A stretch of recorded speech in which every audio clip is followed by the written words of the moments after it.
Hi, everybody. Oh, come on, y'all. How you feeling? Hello. I'm about to say, it's Juneteenth. I don't know if y'all know that. I'm very, very excited. I'll tell you the reason why. Because usually I don't moderate panels because I feel like, oh, man, somebody else who's like a journalist should do it. But I feel very, very strongly about this group of people who are sitting up here. They are change makers. They are incredible advocates. And they are going to do something for our future that I think is well worth not only the time that they have taken out of their busy schedules to tell us about it, but also the fact that they are doing something which probably should have been done a long time ago. But as freedom fighters, they are creating a way for people who very much deserve the opportunity to have a stance in this industry. So I'm going to tell you a little bit, okay? Now, this is a Pronghorn panel. It's about how to diversify any industry. And the big reason that I am interested in what we're about to talk about today is that they have an audacious goal, audacious, amen? Amen. Of creating $2.4 billion in economic value, placing 1,800 candidates in industry roles, and investing in 57 Black-owned spirits brands by 2032. No, y'all gotta give more than a church clap. Y'all better catch the spirit and start running around. Did you like that? Did you see that was witty? Catch the spirit? You got that? Oh, okay, okay. See how you doing? Thank you so much. Okay. I bet you, I promise you'll get better. All right. So I do want to introduce everyone. However, even though I have known some folks on this panel for a long time and new friends to others, I would love them to introduce themselves. So we'll start at the end with Dia Sims, who is co-founder of Pronghorn. I've known Dia for 20 years, okay? I'm so excited. I can't even. Okay, Dia, you go ahead. Introduce yourself. Thank you so much. I cannot tell it's your first time. I mean, you're killing it. Happy Juneteenth, everybody. We feel especially free in France today. Amen. So delighted to be here. Along with Aaron and Dan, we three co-founded this initiative called Pronghorn. And really, it was in response to this racial reckoning that this country went through a few years ago. New to some, but old to many of us. And we were watching the news and seeing all of the attempt to address the issues in healthcare and education and the justice system. But it was so infrequently discussed, the opportunity to drive real economic power and real wealth building, because communities that are properly financed can solve many of their own problems. And that was what birthed the idea of Pronghorn. We are really building a methodology and showing an industry how precisely to diversify an industry, right? We are starting with the Black American population and the spirits industry, but the point is, how do we get diversity right from the intern to the C-suite, where the people who participate are making money and the companies are also understanding the commercial impact. We're so proud to say, as we almost close our second year, we have now invested in our first 23 brands. So if you're interested in an all-black bar at your house, you can come to us for gin, tequila, vodka, whatever you have, with Black founders. And we have affected year over year, incrementally, a 5% lift of Black American employment in the spirits industry. And I'll turn over to Dan. Oh my gosh. Yo, okay, so this is also a personal plug. I would like a Black-owned bar. Who would like to join me in that? Come on. Okay, you better say it. If you don't ask, you won't receive. All right. Thank you, Dia. Okay, Dan. I think you're playing that you've never moderated a panel. Oh, I'm just excited to be here. That's all. This is what you're seeing. You haven't. I feel like we should take this show on the road. I swear I've spoken on a lot of panels with Dia, and I've said every time I do not want to follow her. It is the worst. Dan Sanborn, also co-founder of Pronghorn, have been fortunate to spend most of my life, most of my adult life, in the spirits industry. I know I look young, according to Aaron, but that's going on almost 20 years. And during that time, I had the pleasure of meeting these two young women and spent most of my career working with them, building brands. And Dia, Aaron, and I always said one day when we I was at Diageo, and we leave our respective places, we're going to do something together. And one of the things, I left Diageo 5 years ago, one of the things that we all shared in common was how many people would call for help to get in this industry. It's an unbelievable industry. Not many that could say they're part of the touchstone of celebration the world over, whether a winning touchdown, wedding, job promotion, but no one knows how to get into it. Most people, when I was in college, I never had any idea I could work for Tanqueray or Johnny Walker or Crown Royal. And what we recognize when you combine our 60 years of knowledge and experience together, our ability to help people. And that was really where the impetus started, is people calling us saying, how do we get into this industry? I have an idea to start a brand. And when you start looking at the lack of access to capital, when you start to look at the lack of access to the education within the hospitality industry, we began to very quickly realize there was a huge gap. And that us with our relationships, us with our knowledge of the industry, but more importantly, with our understanding of how to drive change together, felt that there was an opportunity to do something. We began writing a business plan now 4 years ago for what today is Pronghorn. Okay, now Dan, you said that y'all are young, but then you said 60 years of experience between y'all. The math ain't mathing, Dan. Aaron's gonna deny it. Okay. I started the spirits business in 2000. What are you talking about, Dan? Dan has experience, y'all. We would follow Dan. All right. Thank you, Dan. Now, the next person is my sis for real. Erin Hall not just looks good, she also smells good. And she's a great executive that I've known across many years. So, Erin, please do the honors of introducing yourself as well. I'm Erin J. Hall, and Dan hates to go behind Dia, and I hate to go behind Dan. Took everything. No. I've been working in this industry for my whole adult life, which you guys can imagine is not that many years, but it's quality over quantity. No, but I think one of the things that I wanted to piggyback off of is just how we've been focusing on the template and really identifying the ecosystem that supports the spirits industry. So one thing that we noticed, I guess I'll say 15, 20 years ago when we were all building several different brands, we noticed that we were many times, Dee and I, the only women in the room, but definitely the only black women in the room. So we would go to the distributor, we would talk to other suppliers, we would, work with owners of retail accounts and venues. And so we knew pretty early on that there was a disconnect between the 15% volume and consumption that the black community participates in, and then only the 7% talent executive placement at the distributor and supplier level. So our goal with Pronghorn is to really close the gap. So when you talk about the 1,800 people, we want to make sure over the next 10 years that we're funneling in black talent. And to Dan's point, that can be inside the building, and then also invest in those founders that are outside the building, kind of creating that wealth. So just making sure that it's a 360, it's an ecosystem in place, and that we're tapping into everybody that really touches the liquid and touches the spirit that we're promoting. Amen. Thank you, Erin. Okay. Yes, hand clap for Erin. Thank you, Erica Pittman. Okay. Next, we have Mark Kwesi Farrell, who is the founder and CEO at 10 to 1 Rum.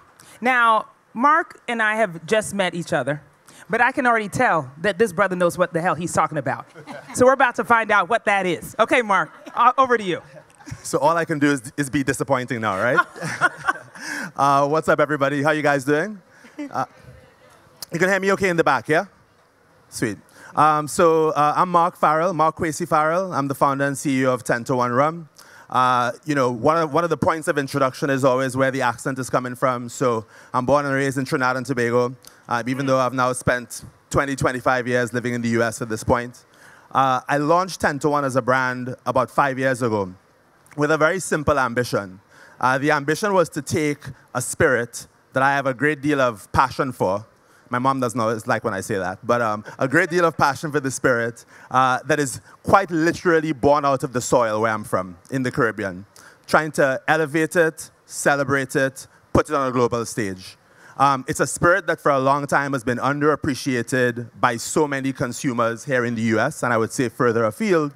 And so again, as somebody who is very proudly of the culture, thought that we could bring some of those stories, some of that celebration to life, and do it with a liquid that is far more elevated, far more exceptional than people typically associate with the rum category.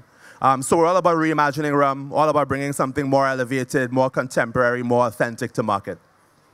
With all of that said, when you think about some of the challenges that present as an entrepreneur, clearly one of the things you're looking for are incredible advocates. People who see the value in your story, think there is real purpose behind what you're trying to do, what you're trying to build, and want to support you on that journey in that vein.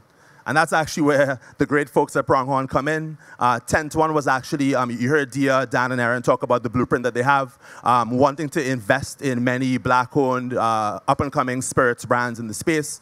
Very proud to say that 10-1 was that very first investment that they made a little over 2 years ago now, and have been incredible partners and incredible advocates on the journey. So that's why I'm on stage here today. Oh, that is so incredible. Why the industry diversification is needed, and why we know that economic and sociological and cultural levels need to be expanded.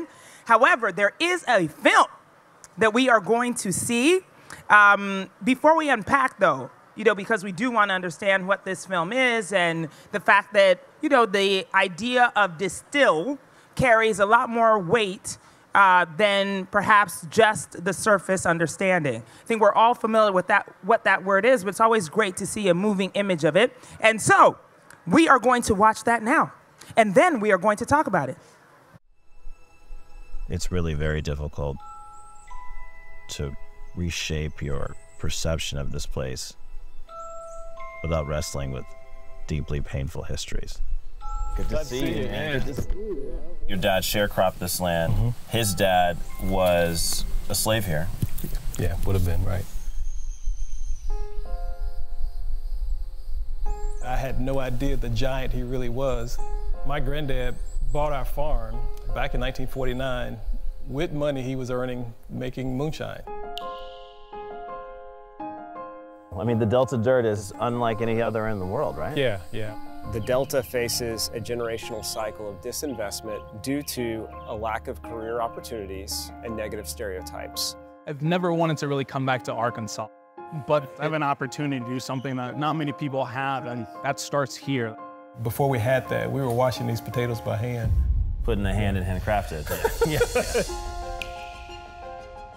Local and national Black-owned brands of spirits making a name for themselves in the industry. It's about camaraderie. As we display, that's what the bottle should bring amongst you and your friends. Success is all about the value that you claim. I think significance in a lot of ways is about what you are able to contribute. The meaning of that farm for our family is a big deal. It's a true family business. Families from the Caribbean. So we wanted to create a vodka for the Caribbean to call its own. We're producing crops from some of the richest soil in the world as far as I'm concerned. That smells delicious. Yeah. Are you kidding me? Yeah. Wait. Man, all this stuff actually starts in the field. The agricultural commodity that they take for granted. Did you guys always want to have a family business? Never. What's it like working with your parents? I think I'll need a couple shots to answer that one. Understanding those roots born out of the plantation in the context of rum, you actually then begin to understand how it really is this underpinning of so many different facets of our culture. Don't want to go back in the past, but want to be better than what you were. Taking a leap of faith, but a really non-traditional leap of faith. Great stories are told, laughs are had, and for a few very brief moments, you forget about the everyday stresses of life. The way in which rum plays a role in broader Caribbean culture. We have this uncanny ability to activate celebration. We're like seeing the next great export of the area, return to being culture, return to being an art form, return to being in the essence of the souls of the folks in this area. It seemed to be that spark that people are actually taking steps to make those moves. And what I love about this new generation is we are doing it unapologetically. this is the type of Black entrepreneurship that we don't get enough stories about. Oh, I don't know about you, but that makes me want to take a shot of something black. That was brilliant. Okay, but really though, I mean, what do you guys think of that? Amazing, right?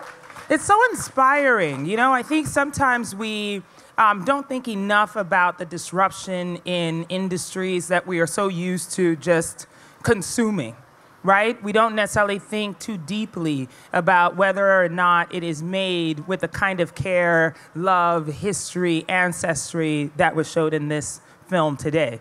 I know I certainly have not spent enough time, and from here on forward, I will be thinking about that constantly. I hope that's true for you as well, correct? Yeah, right? We're going to be more intentional about what we're consuming. I agree so. Okay, so can you tell us a little bit, Dia? Will you start and tell us a little bit more about why the film, why you feel it's important to tell this story? I think the single most important thing from my point of view is just that we have to vote in real life, but then we have to vote with our wallets, right? So you have to really look at your home bar and your medicine cabinet and your beauty box and your pantry, and it should mathematically make sense. Is it 50% women-owned brands? Is it 22% Black and brown owners? And I'm willing to bet that it's not for the most part. And if we really want to make a change, right, and we think about this as really almost it really is a civil rights mission to a certain degree. It's how are we building more entrepreneurships, more ownership, and how are we voting and driving our dollars to support these burgeoning founders, right, at this inflection point in history. It really was Aaron's brainchild to bring this together in a visual way. So I'd love Aaron to talk about this film specifically.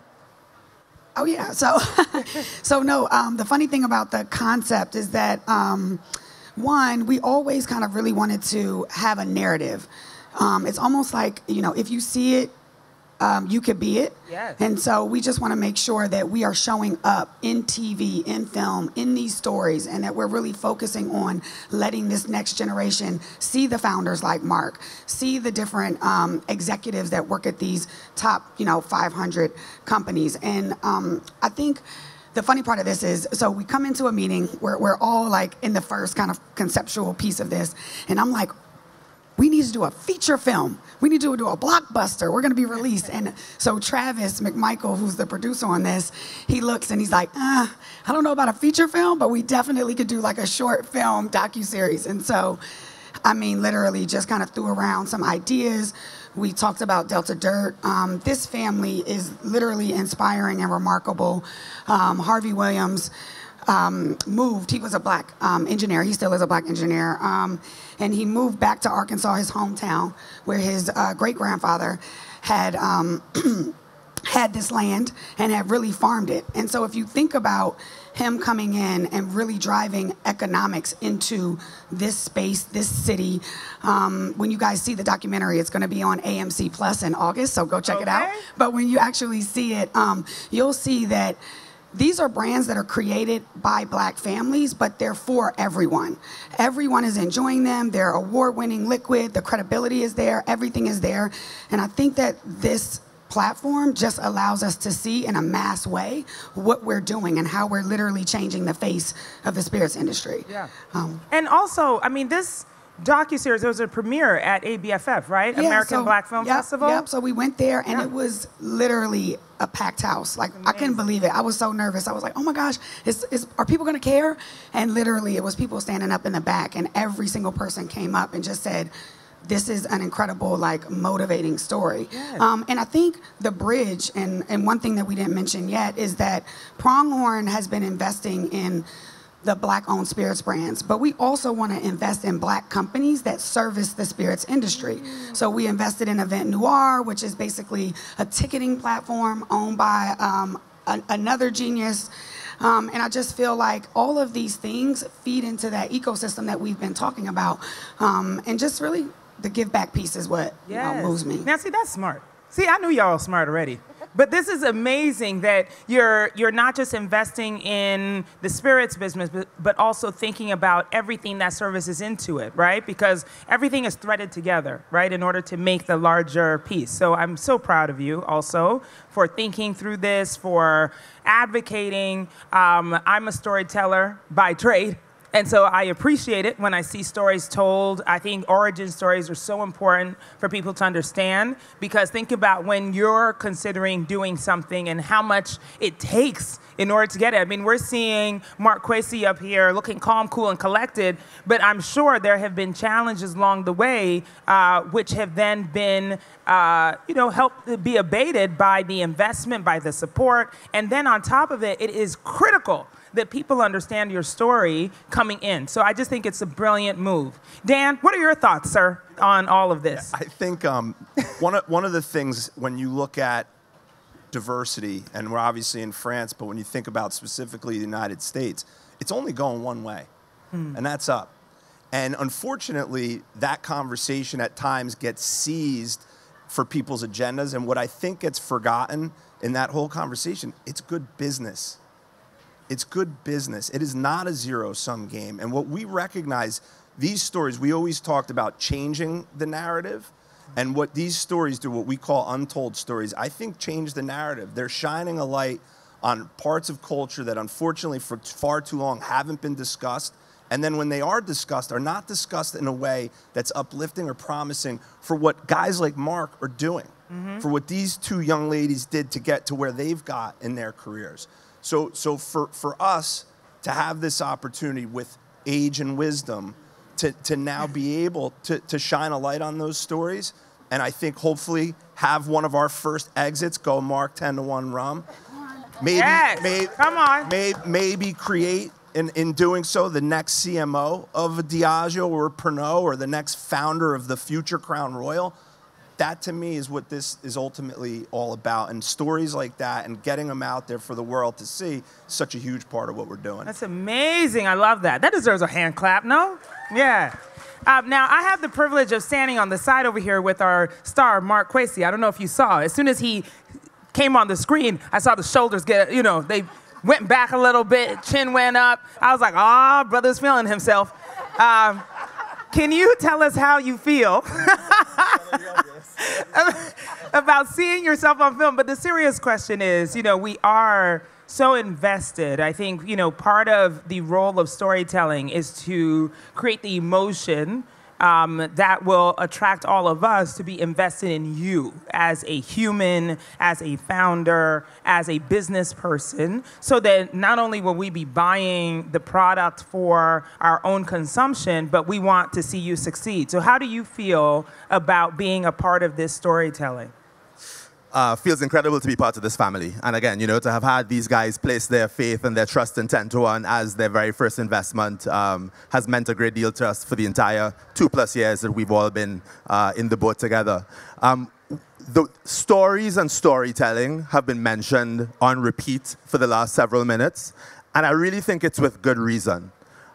When you think about anything in consumer, forget spirits, any consumer brand that you've fallen in love with, as you just said, has an incredible story around it, right? It creates some point of resonance. There's some reason for being, there's some why that attracts you to who's behind it, what they're creating, and why you want to drink it and perhaps share it with a friend. And so those stories need to be told. I'll tell you again, sort of, as a founder of a rum company, one of my points of frustration being from the Caribbean was the very reductive way in which that story typically is told. Why pirates? Why plantations? We have neither of those things in the Caribbean. You can tell the story in a far more optimistic, far more contemporary, far more authentic fashion. But for a long time, I think lots of folks who are in this audience will have been told that the only way to tell your story is to dilute it or water it down or to translate it or to shift it elsewhere. And I think the power of a platform like Pronghorn is that, you now have people who see your story for what it's worth. And in fact, the encouragement is to keep on going and to tell the story authentically and unapologetically. And I would say that I don't know most of the folks in this audience, but I think if I went around person to person, there is no shortage of amazing, incredible stories that are worth telling in this room.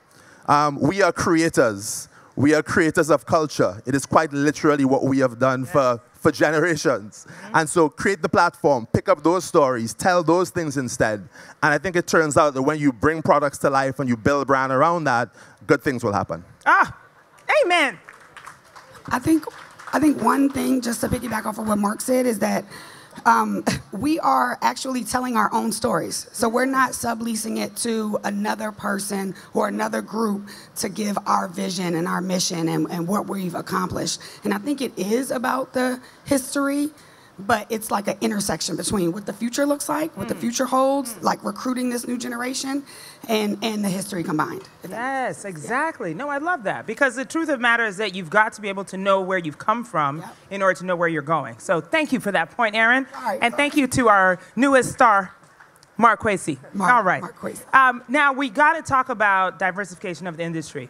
You know, so we've talked about, you know, why you've decided to do this. We've talked about the, you know, this docuseries, the film. Obviously, Mark Quasey has given us a firsthand account. But I think it's really admirable. And again, part of the reason why I'm even sitting here now to get an up close and personal view, as well as some cases later, is that I think it's really, truly admirable that you have the higher goal of diversification of the industry.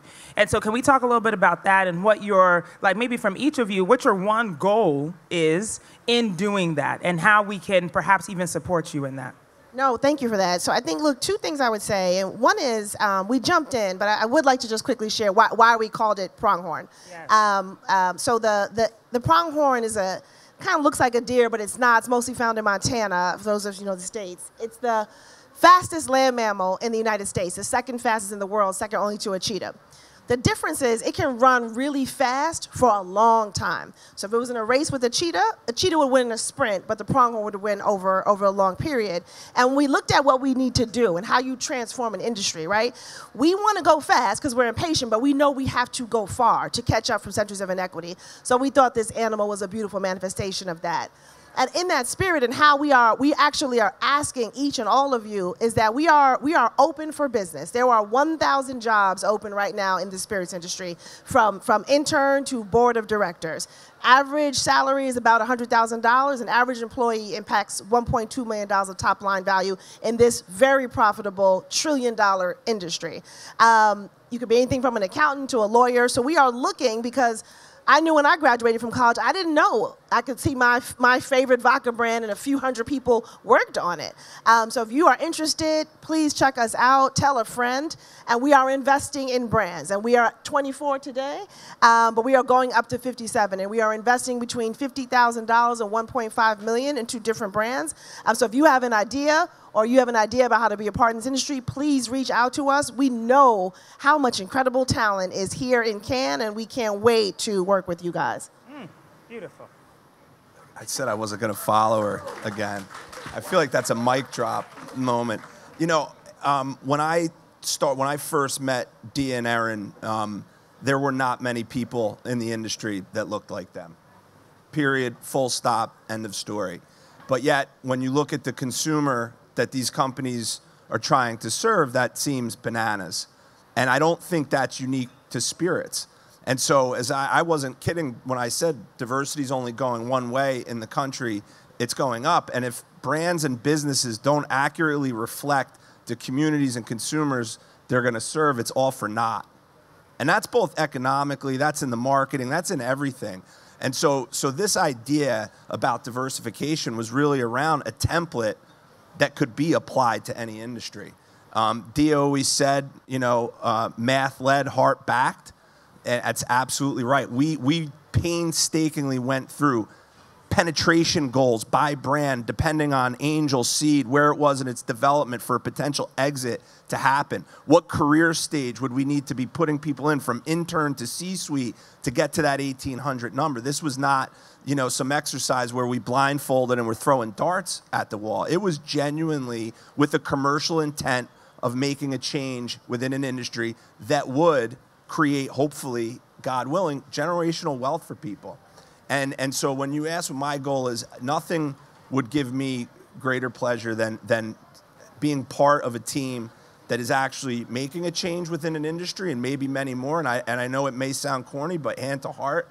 But also, man, it would feel real good to see some people get rich and be successful doing it. We like rich people. Absolutely. I'm rich. Okay, so Aaron. Who said that we know. Look, how you know my pockets? Aaron, please help us also continue talking about, like, what is a goal that you have as you're a part of this, as we talked about diversification, like if you had a higher order goal or even like a baseline one, because I even love what Dia said about like lawyers, accountants. There are other ways to be involved in the industry, and I think lots of us need to think about what are the other ways to get involved. I think at like a 30,000-foot lens, and I know this may sound cheesy, but what we're trying to accomplish is a change in a mindset. So like we really need to get to an abundance mindset where people understand that it's like lift as we climb. And so one of the things that we do at Pronghorn is we have a great mentorship program. We want people to actually believe in the talent that we are putting through this pipeline. We have interns, we have actual prep programming. The industry is so difficult, and Mark will tell you, the regulations, the shipping, the supplier, I mean, it's so many roadblocks, and we need a community of people that have that mindset to help and give back. And so, you know, we're just gonna keep like brick by brick, like recruiting people. Yeah. Like, we need you to be a mentor. We need you to be a mentor. We need you. Like, it's like, you know, we just wanna get everybody involved, and at the end of the day, everybody's gonna benefit. Yes, I love that. Thank you, Aaron. All right, Mark Kwesi, what about you? What's a goal that you have as a participant in this amazing endeavor? I get asked pretty frequently, in my view, what success looks like. Mm-hmm. Investors will ask you, press will ask you, your board will ask you. And I think for me, there are three things. So the first is, obviously, we got to sell a lot of cases, right? Like, at the end of the day, you're trying to build a business and build a brand in the process. So yes, sell a bunch of cases. Number two, I would love for us to be sort of at the forefront, at the vanguard of changing the way that people look at the category, right? We can all think about examples in spirits, in fashion, in beauty, where we used to look at the category one way, and then somebody came along and actually fundamentally changed the way that we looked at it and the way that we thought about it. I would love for you guys to walk into a bar, walk into a restaurant 3 to 5 years from now and point to that 10-to-1 bottle and say, yo, remember what these guys did to come along and change the perception, change the way people viewed the space? That to me would mean a ton. And the last piece is, and these guys have already touched on it, I call it sort of platform. If you get to know 10-to-1 as a brand, you realize that we never do anything alone. We're always trying to bring others along with us. It could be a design collaboration. It could be the folks we have in the room as we're creating new product or new cocktails, storytelling. This will all be for naught if you can reach the summit, the mountaintop, and have done it all by yourself. So this idea of creating a platform and making sure that there are others to share in that journey and share in the success, I think is as important as the first two that are on that list. Oh, that's beautiful. Okay, now, yes. Thank you. Also, clap for yourselves if you're going to buy some product now. Okay, because I said I wanted free cases, but I also going to buy. Because I know if you're in the south of France, you got some coins. Okay, so spend some coins up here. Amen. All right, now, we would love to take some questions from the audience, if you have any. Because this is a unique opportunity. As we said, we don't very often get to see a group like this in front of us. This is, like I said, this is the first time I've been in front of this amazing group of people, and that's why I'm sitting here. So I've taken up a lot of time asking my own questions. But if you have questions, we're certainly open to that right here. Yes, ma'am. Or do we have a mic around? Do you have a mic? He has a mic? Okay, great. Thank you. Hi, so my name is Sarona. I am from South Africa originally, now living in Germany, and I completely resonate with what you're doing because having come from South Africa and now living in Germany, I've struggled to find brands that resonate with my background or just transitioning, My question would be is, for most of the times I hear the story and it's very Americanized.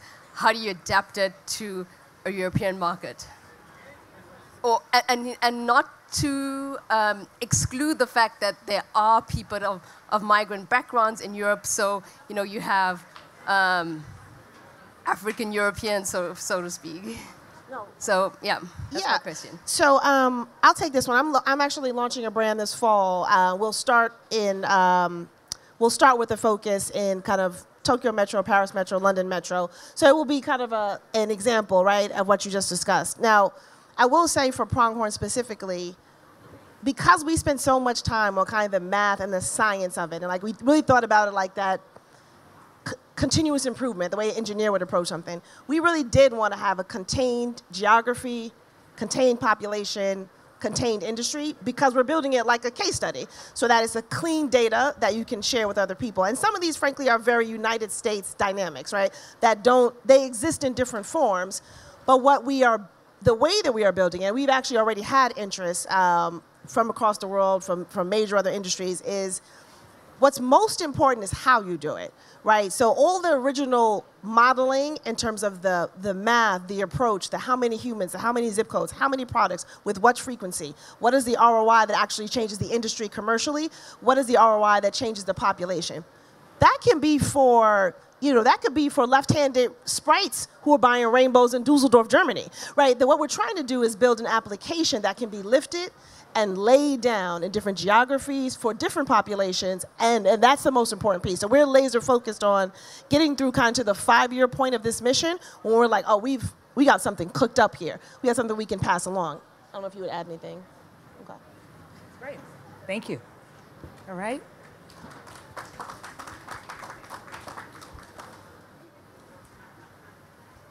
Hello, good afternoon. Atia Dorn, by way of Atlanta, Georgia, by way of Philadelphia. Quick question. So after you completely diversify the spirit industry, is there any other industries you feel that you have your sights on, you want to see that same diversification come through?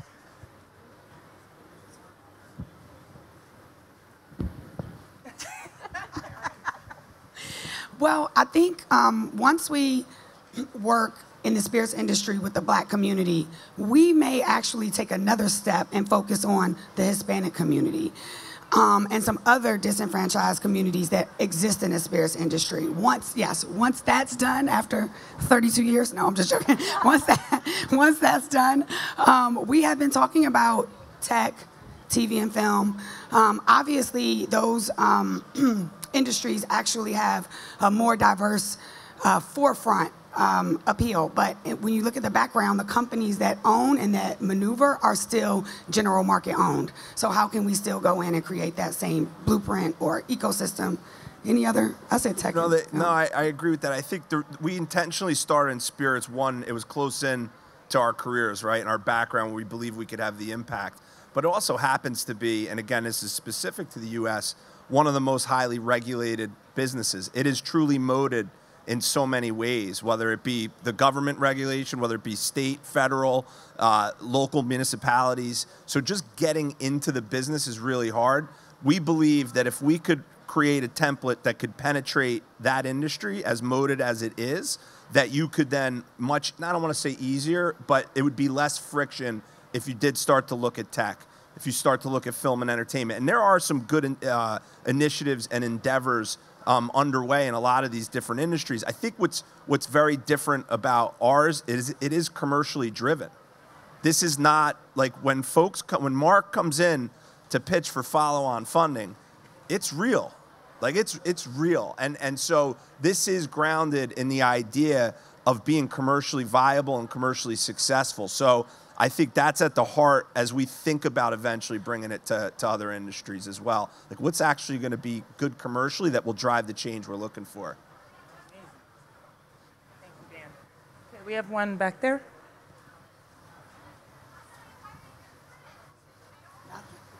Hi, so my name is Khadijah Jenkins. I am a doctoral research scientist, and I study the intersectionalities of our lived experiences, but I went to Prairie View A&M University, got my first degree in agriculture, food science. And so my question for y'all is, while you are diversifying the industry, how are y'all breaking down the doors and the glass ceilings for students to come in and to be able to be in these spaces, and then also sustaining those pipelines of talents, of education, and of career pathways for under-resourced communities where they're not coming to our HBCUs or to our farms, whether it's in Texas or whether it's in California or in Alabama? We need to have you come on and be a mentor because we need that approach. No, but I will say that we need to expand, and we're only in our second year. We've really been focusing on HBCU programs. We're running an entrepreneurship program now where we give away a grant each year to a business idea and concept, but we're also putting the HBCU students through that pipeline that I discussed earlier, which is called Spirits Prep, our internship program, our mentorship program. I think when you talk about actually going and seeing the distilleries or the farms, or tapping into the agriculture where you actually get the liquid from, or how that distillation process works, we definitely need to probably put that kind of second step into the phase. But yeah, we would love everybody to just go to our website, www.pronghorn.co, and give any kind of like questions or input, or if you see something that, oh, I can help with this, or you guys should look at this, case study that was done on XYZ, product. We would love to hear about it. And to Mark's point earlier, we really want to collab. So if there are any other like learning programs, I know that there is the Black Farmers Union. And so if we could tap into any kind of partnerships like that, we would love to do it. And we can bring the actual students there to experience some of these things. I hope that answered the question. Yeah, that's great. Okay, we have one up here. Okay, this side of the room, I don't know what y'all doing, okay? We got all the questions over here. I expect the next question from over here. Y'all on pressure. Thank you. So congratulations to the Pronghorn team and to Mark as well. You mentioned you're originally from Trinidad. And I just wanted to understand from you if there's any intention behind marketing your product in Trinidad, if there's any kind of acceptance there, or is your strategy focused on building your product outside, directly to the US, and are you considering other markets that have high black populations around the world? Just to kind of get your insights around that. The US market is huge, but being that you mentioned that this is a product that's from the soil of Trinidad, how do you connect the end product to that? Yeah, well, thank you for the question, and it's a great question. So, like I said, when I think about the ambition for 10 to 1, take something born out of the soil, elevate it, celebrate it, put it on a global stage. So the ambition is, first a national and then an international one. The further afield that I can take the story that, yes, is from the Caribbean and introduce it not just sort of around the US, but actually we're launching this week in France. Thank you. Followed by the UK, followed by Italy later this year, etc. So wherever we can take the show on the road, we have every intention of doing that. For me, there's another level of pride you feel by seeing your bottle sort of on a bar, in all these different international markets. People who now have a different appreciation for our culture and what we have to offer. France was interesting, by the way, as a market, because even if you wouldn't intuitively think about it as a great market for rum, it is actually a very sophisticated market for rum because you have that French-Caribbean connection. So not Trinidad per se, but Martinique and Guadeloupe, a lot of the diaspora that have made their way here, a long tradition of making exceptional rum. And so I think some of that appreciation of the Caribbean does translate well into a market like this. When it comes to bringing the brand back home, yes, for sure. 10 to 1 is available in Trinidad. It's also available in the Bahamas, small footprint in Anguilla. We're doing St. Lucia and Barbados soon. So yeah, it is of course important to bring the thing that you're super proud of, bring it back home. There are going to be things like taxes and regulation and other things that will make that harder than you want it to be honest. But hopefully we are Caribbean-wide in addition to being on a global platform soon. That's amazing. And congratulations on your launch. All right, well, this side of the room is saved because I got the signal that I'm supposed to wrap up. Y'all are lucky. But no, I am so blessed to have been able to moderate this conversation. Thank you so much for having me. I do expect my bottles as well as purchase them. But in order to close it, I would love for you to, leave everyone with like one last thought about this industry or how they can actually support, because I think it's one thing for you to be elevating, to be working so hard to, tell the story. Mark, for you to think about, how you continue to broaden, the horizon, not just from where you are, but also yourself as a founder. But how can we help? And how can we better support? I'll start, thank you. So one is just, please support our brand. If you consume, bourbon or rum, then we have a premium offering across the board. And then secondly, and this is maybe more of a philosophical ask, but when Dan says diversity is good for business, it's not a throwaway sentence. It's backed by tons of data, particularly in the US, again, and forgive us for the US-centric point of view.